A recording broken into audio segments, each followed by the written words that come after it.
नमस्ते दोस्तों, स्वागत है आपका द राइजिंग स्टार में। इस वीडियो में हम संविधान में नागरिकता संबंधी जो प्रावधान है उनके बारे में विश्लेषण करने जा रहे हैं। मैं वीडियो में आगे बढ़ूं उससे पहले यहाँ पे मेरे बारे में इंट्रोडक्शन दिया गया है। मेरा नाम है निखिल साहू और मैं राइजिंग स्टार में हूँ, फैकल्टी मेंबर हूँ इंडियन पॉलिटी और इंटरनल सिक्योरिटी के लिए। मैंने बैचलर्स किया पॉलिटिकल साइंस में बरकतुल्लाह यूनिवर्सिटी भोपाल से। वर्तमान समय में मैं एमए कर रहा हूँ इंटरनेशनल रिलेशन जेएनयू नई दिल्ली से और मुझे 2 साल का टीचिंग और कंटेंट राइटिंग का एक्सपीरियंस है। हमारा एक और चैनल है जिसका नाम है डिस्टेंस लर्निंग। इसकी लिंक आपको डिस्क्रिप्शन बॉक्स और कमेंट बॉक्स में मिल जाएगी। साथ ही साथ जो पीडीएफ देख रहे हैं और अन्य स्टडी मटेरियल आपको हमारे टेलीग्राम चैनल और जो व्हाट्सएप चैनल है उससे मिल जाएगी। उसकी भी लिंक डिस्क्रिप्शन बॉक्स और कमेंट बॉक्स में दी गई है। अब सबसे पहले एक मूल प्रश्न ये उठता है कि भारतीय संविधान में जो नागरिकता का प्रावधान है, तो नागरिकता शब्द से हम क्या समझे।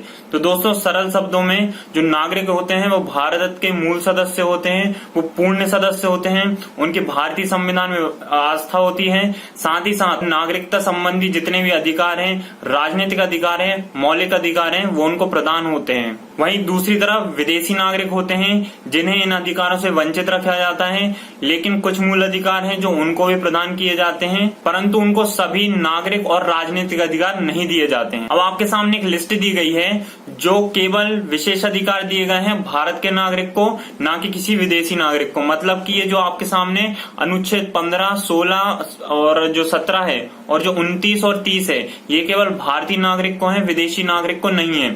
अनुच्छेद 15 कहता है कि धर्म, मूल वंश, जाति, लिंग और जन्म स्थान के आधार पर विभेद नहीं किया जा सकता।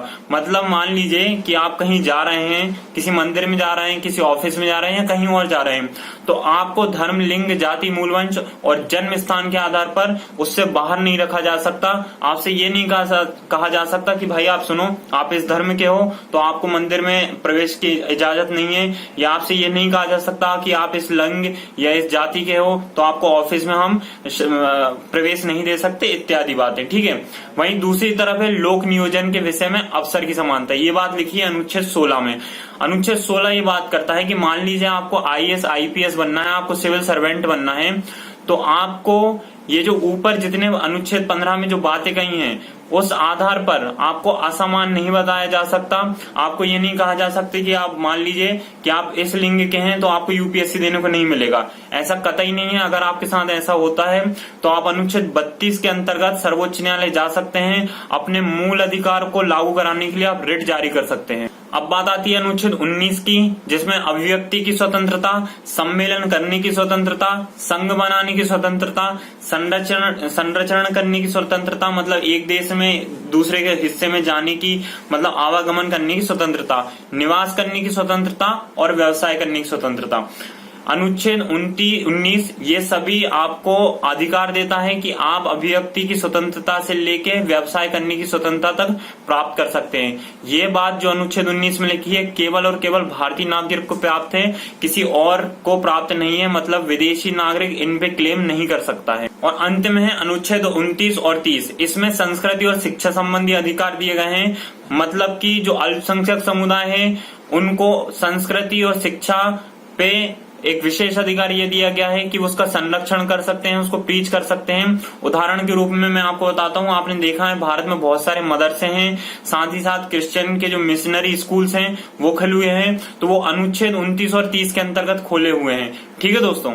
इसके साथ ही साथ आप लोकसभा, राज्यसभा और जितने भी भारत में मतदान होते हैं, राष्ट्रपति को छोड़ के और कुछ जो विशेष पद हैं भारतीय संविधान में उनको छोड़ के, बाकी सब में आप मतदान का अधिकार रखते हैं। ये आपका राजनीतिक अधिकार है दोस्तों। संसद और राज्य विधानमंडल में आप सदस्य चुने जाने का अधिकार रख सकते हैं। आप विधायक और सांसद बन सकते हैं। साथ ही साथ सार्वजनिक जो पद हैं जैसे राष्ट्रपति है, उपराष्ट्रपति है, उच्चतम एवं उच्च न्यायालय के जो न्यायाधीश हैं, मुख्य न्यायाधीश हैं, राज्य के राज्यपाल हैं, महान्यायवादी हैं, महाधिवक्ता हैं, इन सभी पदों पे आसीन होने का अधिकार आपको है क्योंकि आप एक भारतीय नागरिक हैं। अब जैसा कि मैं आपको पहले ही बता चुका हूं, भारतीय संविधान के भाग 2 में अनुच्छेद 5 से लेकर 11 तक नागरिकता संविधान प्रावधान किए गए हैं। तो दोस्तों इन नागरिकता संबंधी प्रावधानों में बहुत ही ज्यादा विशेष रूप में कोई बात नहीं कही गई है। बस उन्होंने इतना बताया कि 26 जनवरी 1950 जिस दिन हमारा देश गणतंत्र बना था, जिस दिन हमारा संविधान लागू हुआ था, उस दिन भारत में जो लोग रह रहे थे वो 4 श्रेणियों में उन्होंने बांटे थे और उनको भारत की नागरिकता दी थी। इसमें कुछ डेट्स दी हैं जो आपको याद करने की जरूरत नहीं है क्योंकि ये नहीं पूछी जाएंगी। जो पूछे जाने वाली बात है वो भारतीय नागरिकता अधिनियम 1955 और बाद में उनमें जो संविधान संशोधन किए गए हैं उनके अंतर्गत पूछा जा सकता है। तो अभी आप यहाँ देख लीजिए कि 4 जो श्रेणी है वो मुख्य रूप में पहला ऐसा है कि व्यक्ति जो भारत का मूल निवासी हो उसे आप नागरिकता देंगे। व्यक्ति जो पाकिस्तान से स्थानांतरित हुआ, मतलब जो पाकिस्तान से आ गया हो, उसे आप नागरिकता देंगे अनुच्छेद 6 के अंतर्गत। फिर व्यक्ति जो पाकिस्तान से स्थानांतरित हुआ हो लेकिन भारत में वापस लौट के आ गया हो, मतलब मान लीजिए कि कोई व्यक्ति है वो भारत में रह रहा था और वो 1950 से पहले, ठीक है, 1950 से पहले पाकिस्तान गया हो लेकिन उसे वहां जमा नहीं, उसे मजा नहीं आया तो फिर वो वापस भारत आ गया हो, तो अगर वो 1950 से पहले आ गया है तो उसे नागरिकता दे दी जाएगी। और जो अंत में है वो है भारतीय मूल के व्यक्ति जो बाहर रह रहे हों, लेकिन इसमें कुछ शर्तें हैं कि उनके माँ बाप होना चाहिए भारत के मूल निवासी नहीं, वो भारत के परमानेंट निवासी होना चाहिए उस समय जब ये व्यक्ति जन्म लिया हो और इसे जब आवेदन करने की स्थिति हो। अनुच्छेद 9 कहता है कि वह व्यक्ति जो किसी अन्य देश की नागरिकता ले लेगा उसकी नागरिकता स्वतः ही समाप्त हो जाएगी। अनुच्छेद 10 कहता है कि वह व्यक्ति जिसे भारतीय संसद नागरिकता प्रदान करे ऐसा कानून बनाकर वो व्यक्ति भारत का नागरिक माना जाएगा। और ये कानून बनाने की शक्ति, जो नागरिकता संबंधी कानून बनाने की जो शक्ति है वो किस अनुच्छेद के अंतर्गत संसद को दी गई है, तो आप कहेंगे कि अनुच्छेद 11। तो जो अनुच्छेद 11 है वो भारतीय संसद को यह अधिकार देता है, यह शक्ति देता है कि वो नागरिकता संबंधी प्रावधान बना सके। इसी अनुच्छेद का उपयोग करते हुए भारतीय संसद ने नागरिकता अधिनियम 1955 लाया। इसमें बहुत ही ज्यादा गहन रूप में, बहुत ही ज्यादा विशेष रूप में, बहुत ही बारीकी से एक एक प्रावधान किया गया है कि कौन व्यक्ति भारत का नागरिक होगा, कौन नहीं होगा, क्या शर्त होगी संविधान में, संविधान के अंतर्गत नागरिकता लेने की, कौन सी शर्त के अंतर्गत उनकी नागरिकता को हटाया जा सकता है, मतलब उन्हें सस्पेंड किया जा सकता है, उन्हें बर्खास्त किया जा सकता है। तो अब हम इन प्रावधानों को देख लेते हैं, लेकिन उससे पहले मैं आपको बता देना चाहूंगा, सबसे पहली बात जानने वाली यह है कि नागरिकता अधिनियम 1955 पहली बार आया जिसमें नागरिकता से संबंधित विशेष प्रावधान किए गए थे। उसमें बहुत ही बारीकी, बहुत ही तकनीकी रूप में बताया गया था कि कौन से प्रावधान के अंतर्गत नागरिकता ले सकते हैं, कौन से प्रावधान के अंतर्गत नागरिकता का बर्खास्त किया जा सकता है। तो दोस्तों आप बस ये याद रखिएगा कि नागरिकता अधिनियम 1955 में आया और उसके बाद उसमें बहुत बार संशोधन किए गए, जो वर्ष आप अपनी स्क्रीन पर देख सकते हैं। जो आखिरी संशोधन है, जब मैं वीडियो बना रहा हूं उस समय 2019 में किया गया है, ठीक है। जो आखिरी संशोधन है नागरिकता अधिनियम 1955 में वो 2019 में किया गया है। ये बहुत ही ज्यादा कॉन्ट्रोवर्शियल था क्योंकि इसमें ये बात की गई थी कि पाकिस्तान, बांग्लादेश और अफगानिस्तान से आने वाले जितने भी धर्म के लोग हैं, सिवाय मुसलमान धर्म के लोग, मुस्लिम धर्म के लोगों को छोड़कर सभी को नागरिकता दे दी जाएगी जो लोग 31 दिसंबर 2014 से पहले भारत में आए थे। 31 दिसंबर 2014 से पहले जो भारत आए थे तीनों देशों से सभी धर्म के लोग सिवाय मुस्लिम धर्म को छोड़ के उन्हें नागरिकता प्रदान की जाएगी। किस आधार पर प्रदान की जाएगी कि वो लोग धार्मिक आधार पर इन मुस्लिम देशों में, इन मुस्लिम बाहुल देशों में प्रताड़ित हैं। लेकिन मैं आपको एक मजे की बात बताता हूं कि ये जो अधिनियम था, ये जो बिल था, इसमें कहीं भी धार्मिक प्रताड़ना शब्द का उपयोग ही नहीं किया है।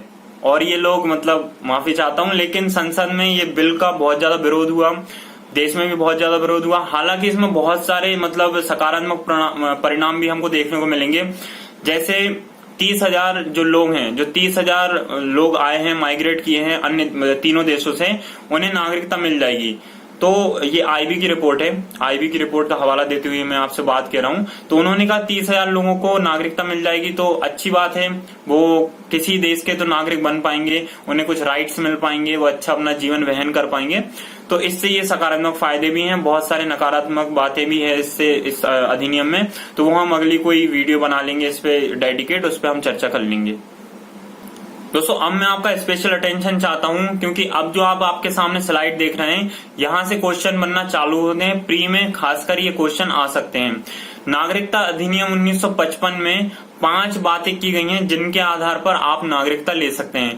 पहली बात है जन्म के आधार पर, दूसरा वंशानुगत, तीसरा पंजीकरण, चौथा प्राकृतिक और पांचवा जो आखिरी है वो क्षेत्र समाविष्ट करने के आधार पर। हम एक एक करके जानेंगे कि कौन कौन से प्रावधान हैं जो हमें नागरिकता प्रदान करते हैं। पहला है जन्म के आधार पर। तो सबसे पहले हम देख लेते हैं जन्म के आधार पर। तो इसमें जो पहली कंडीशन दी गई है उसमें बात की गई है कि 26 जनवरी 1950 से लेके 1 जुलाई 1987 के मध्य जन्म लेने वाला व्यक्ति भारत का नागरिक माना जाएगा, भले ही उसके माता पिता किसी अन्य देश के नागरिक हों। पहली कंडीशन ये है। दूसरी कंडीशन ये बोलती है कि 1 जुलाई मतलब 1 जुलाई 1987 से लेके 3 दिसंबर 2004 के मध्य जन्म लेने वाला व्यक्ति भारत का नागरिक माना जाएगा यदि उसके माता पिता इस दौरान भारत के नागरिक हों। जो तीसरी कंडीशन है उसमें बात की गई है 3 दिसंबर 2004 के बाद की। इसमें नागरिकता अगर किसी व्यक्ति को प्राप्त करना है तो आवश्यक है कि उसके माता पिता दोनों भारत के नागरिक हों। मतलब 3 दिसंबर 2004 के बाद जो भी आवेदन करेगा उसके माता और पिता दोनों उस टाइम भारत के नागरिक होना चाहिए। अब हम वंश के आधार पर जो हमारी नागरिकता है वो कैसे मिलती है ये जानने की कोशिश करेंगे। तो इसमें पहली कंडीशन ये दी गई है कि यदि कोई व्यक्ति जिसका जन्म 26 जनवरी 1950 को या उसके बाद परंतु 10 दिसंबर 1992 से पूर्व भारत के बाहर हुआ हो, वह वंश के आधार पर भारत की नागरिकता ले सकता है यदि उसके जन्म के समय उसके पिता भारत के नागरिक हो। यहाँ केवल पिता की बात की गई है, माता की बात नहीं की गई है। दूसरी कंडीशन इसमें ये बात करती है कि 10 दिसंबर 1992 को या उसके बाद यदि किसी व्यक्ति भारत का जन्म लेता है, भारत के बाहर जन्म लेता है, तो वह तभी भारत का नागरिक माना जाएगा यदि उसके जन्म का समय उसके माता पिता में से कोई एक भारत का नागरिक हो। तीसरी कंडीशन ये कहती है कि 3 दिसंबर 2004 के बाद भारत के बाहर जन्मा कोई व्यक्ति वंश के आधार पर तभी नागरिक बन सकता है यदि उसके जन्म के समय जन्म के 1 वर्ष के अंदर वह भारतीय कॉन्सुलेट में जन्म का पंजीकरण करा ले। जो चौथी कंडीशन है वो पंजीकरण की बात करती है। इसमें यह बात की गई है केंद्र सरकार आवेदन प्राप्त होने पर किसी व्यक्ति को भारत के नागरिक के रूप में पंजीकृत कर सकती है। मतलब कि अगर कोई व्यक्ति एप्लीकेशन लिख के भारत सरकार को दे तो वह उस पर विचार कर सकती है कि नागरिकता देना है या नहीं देना है। ये जो एप्लीकेशन वाली सिस्टम है ये केवल भारतीय नागरिक जो मूल रूप से भारतीय नागरिक हैं उनके लिए दी गई है। प्राकृतिक रूप में भारत की नागरिकता प्राप्त करने का प्रावधान जो है वो ऐसा है कि केंद्र सरकार आवेदन प्राप्त होने पर किसी व्यक्ति को प्राकृतिक रूप से नागरिकता प्रमाण पत्र प्रदान कर सकती है यदि वह व्यक्ति निम्नलिखित योग्यता रखता हो। पहला, उसका चरित्र अच्छा हो और दूसरा, वह भारतीय संविधान की 8वीं अनुसूची जिसमें कई भाषाएं दी हैं, कितनी भाषाएं दी हैं आप मुझे कमेंट बॉक्स में बताइएगा, उन भाषाओं का अच्छा ज्ञाता हो, वो भाषाएं उनको याद आती हो। जो आखिरी कंडीशन है वो है क्षेत्र समाविष्ट करने की। मतलब इसमें बात की गई है कि भारत सरकार संधि करके, युद्ध करके या किसी अन्य तरीके से कोई क्षेत्र अपने अंदर ले लेती है, कोई क्षेत्र को भारतीय क्षेत्र के अंतर्गत समाहित कर लेती है, तो वह जो क्षेत्र है उसमें जितने लोग रह रहे हैं वो भारत के नागरिक कहलाएंगे। इसका सबसे अच्छा एग्जाम्पल आपको 100वां संविधान संशोधन अधिनियम 2015 में बांग्लादेश और भारत के मध्य जो एनक्लेव्स का एक्सचेंज हुआ था उसमें देखने को मिलता है। अब जो अंत में बात आती है नागरिकता अधिनियम 1955 के अंतर्गत, वो आती है नागरिकता की बर्खास्तगी। किन 3 तरीकों से नागरिकता की जो है समाप्ति की जा सकती है। पहली बात की गई है स्वयं त्याग, या कोई व्यक्ति स्वयं नागरिकता त्याग देता है भारत की तो उस समय से वो भारत का नागरिक नहीं माना जाएगा। दूसरी कंडीशन बात करती है नागरिकता की बर्खास्तगी से। यदि कोई व्यक्ति किसी अन्य देश की नागरिकता ले लेता है भारत को बताकर या ना बताकर, तो उस तत्काल प्रभाव से उसकी नागरिकता रद्द कर दी जाएगी। तीसरा है वंचित करना। केंद्र सरकार निम्न आधार पर नागरिकता की वंचना कर सकता है। मैं आपको बताता हूँ वो कौन से आधार हैं। सबसे पहला, इसमें यदि नागरिक फर्जी आधार पर, फर्जी तरीके से, फर्जी कागज दिखाकर नागरिकता प्राप्त करता है। दूसरा इसमें आधार है यदि नागरिक संविधान के प्रति अनादर जताता है, कोई व्यक्ति है संविधान की अवहेलना करता है तो उसे नागरिकता से वंचित कर दिया जाएगा। तीसरी इसमें बात की गई है कि यदि नागरिक ने युद्ध के दौरान शत्रु देश से कोई संधि कर लेता है, कोई उसे ऐसा डाटा देता है जो भारत के खिलाफ उपयोग करा जा सकता है, तो भारत सरकार संज्ञान लेकर उसकी नागरिकता रद्द कर सकती है। जो चौथी शर्त है उसमें बात की गई है पंजीकरण या प्राकृतिक नागरिकता के 5 वर्ष के दौरान कोई नागरिक किसी अन्य देश में 2 वर्ष तक कैद या जुर्माना काटता है, किसी कारावास की उसको सजा मिलती है 2 वर्ष की, तो भारत सरकार उसकी नागरिकता रद्द कर देगी। और जो आखिरी जो पॉइंट है वो कहता है कि नागरिक सामान्य रूप से भारत के बाहर 7 वर्ष तक रहता है, तो इसे आधार बनाकर भारत सरकार मतलब कि गृह मंत्रालय उसकी नागरिकता रद्द कर देगा। दोस्तों मैं आशा करता हूं कि आपको ये वीडियो पसंद आई होगी। अगर पसंद आई है तो आप इसको सब्सक्राइब कर लीजिएगा चैनल को, और आपको जो पीडीएफ है वो हमारे डिस्टेंस लर्निंग के चैनल से डाउनलोड करने को मिल जाएगी। तो लिंक डिस्क्रिप्शन बॉक्स और कमेंट बॉक्स में दिया है, आप वहां जाकर इस चैनल को ज्वाइन कर सकते हैं। सब्सक्राइब कर लीजिएगा। अगर वीडियो नहीं पसंद आई तो आप इसे डिसलाइक भी कर सकते हैं। दोस्तों बहुत बहुत धन्यवाद।